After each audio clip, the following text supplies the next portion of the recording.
जब आप कह रहे हैं कि बिहार के अंदर लॉ एंड ऑर्डर का इतना बड़ा सवाल है, विपक्ष को मैंडेट मिला विपक्ष का एक मजबूत विपक्ष की भूमिका निभाने के लिए, वो मजबूत विपक्ष की भूमिका निभाने में तेजस्वी यादव कहाँ हैं?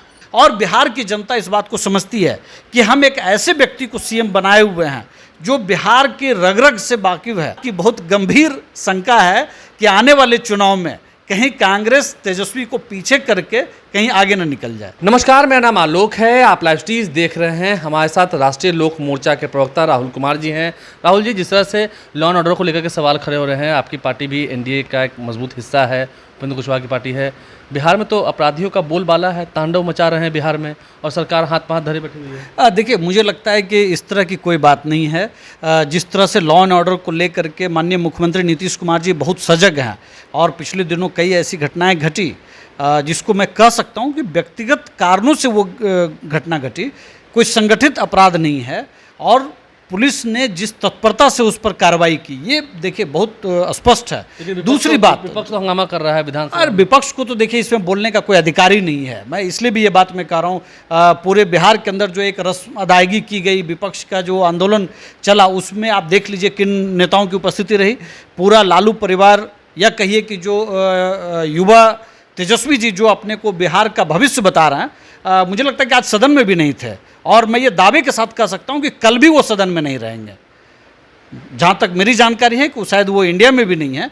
ऐसे समय में जब आप कह रहे हैं कि बिहार के अंदर लॉ एंड ऑर्डर का इतना बड़ा सवाल है, और कई ऐसी चीज़ें आप कह रहे हैं कि बिहार के अंदर डिरेल हो गई हैं, तो आप कहाँ हैं?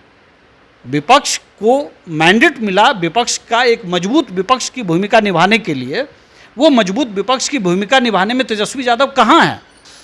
आज सदन मानसून सत्र का पहला दिन, जो एक महत्वपूर्ण सदन होता है मानसून सत्र में, वो गायब हैं। और कल भी महज 5 दिन का सदन, और 2 दिन अगर आप उसमें गायब हैं, तो आपकी ये गंभीरता जो बिहार की राजनीति को लेकर के, बिहार के युवाओं को लेकर के, या आपको लगता है कि भाई हम इस सवाल पर सरकार को घेर सकते थे, तो आपकी चुप्पी, आप सिर्फ ट्वीट से आप कुछ खबरों को कट पेस्ट करके आप डाल रहे हैं, तो उससे आप कहीं भी जो विपक्ष को जो मौका मिला है, जो लोकतंत्र में विपक्ष की अपनी एक भूमिका होती है, और बिहार की जनता ने उनको एक भूमिका दी।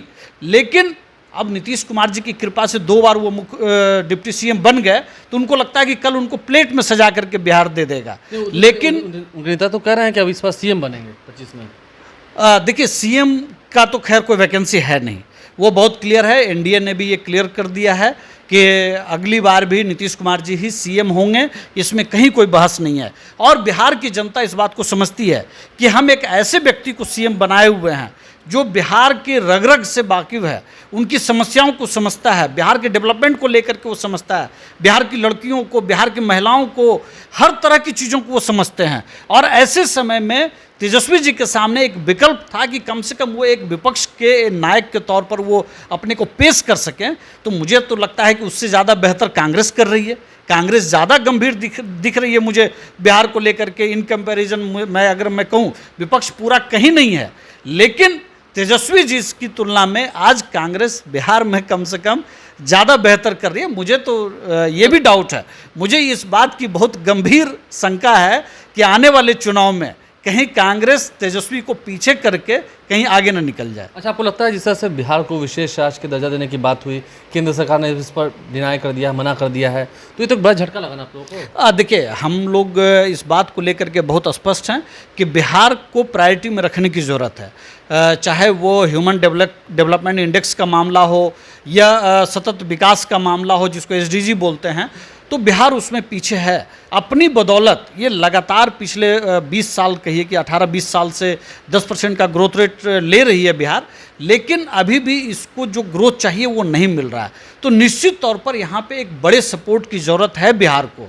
ऐसे में मुझे लगता है कि एनडीए के सभी दल, या ज़्यादातर दल इस बात से सहमत हैं कि अगर विशेष राज्य का दर्जा नहीं भी मिल सकता है किसी टेक्निकल कारण से, तो विशेष पैकेज बिहार की ज़रूरत है। और मुझे लगता है कि भले इस सवाल पर कि विशेष राज्य का दर्जा न मिल रहा हो या नहीं मिल पाएगा, तो विशेष पैकेज से मुझे लगता है कि कोई दिक्कत नहीं होगी, और वो होगा। लालू जी कह रहे हैं कि इस्तीफा दें नीतीश कुमार, अगर विशेष दर्जा नहीं ले सकते हैं तो। देखिए लालू जी के बारे में मैं बहुत टिप्पणी इसलिए नहीं करना चाहता हूं क्योंकि जब राबड़ी देवी ने जी कहा कि हमको खोइचा में मिलना चाहिए बिहार, और बिहार के लोगों ने उनको दिया, और केंद्र में उन्हीं की सरकार थी उस वक्त, और तब उन्होंने एकदम से पलटी मारा इस चीज़ को लेकर के, और कभी उस पर सवाल नहीं उन्होंने उठाया। नीतीश कुमार जी ये नहीं कह रहे हैं कि हम सरकार से बाहर आ जाएंगे और सरकार से ही हो जाएंगे। हम ये कह रहे हैं, नीतीश कुमार जी भी और एनडीए के सभी घटक दल, कि हमने डेवलपमेंट का प्रयास किया, लेकिन अब हमें यहाँ पे आपके सपोर्ट की ज़रूरत है, और ये सपोर्ट अगर विशेष राज्य के दर्जे से नहीं हो पाता है, अगर आप वो नहीं दे पा रहे हैं तो विशेष पैकेज की बात हो। यही बात जदयू ने भी कल ऑल पार्टी मीटिंग में कहा, हमारा लक्ष्य है बिहार का डेवलपमेंट, तरीका क्या होगा उस पर बात करने की ज़रूरत है।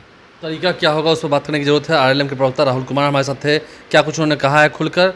नेता प्रतिपक्ष तेजस्वी यादव को तो खैर बोलने का हक ही नहीं है, क्योंकि जो प्लेटफॉर्म दिया गया जनता की ओर से बिहार विधानसभा का, वहाँ वो नहीं पहुँच पाए और नहीं बोल रहे हैं। क्यों ऐसा? हमारे चैनल को सब्सक्राइब कर लें, साथ साथ फेसबुक पेज भी लाइक करें। धन्यवाद।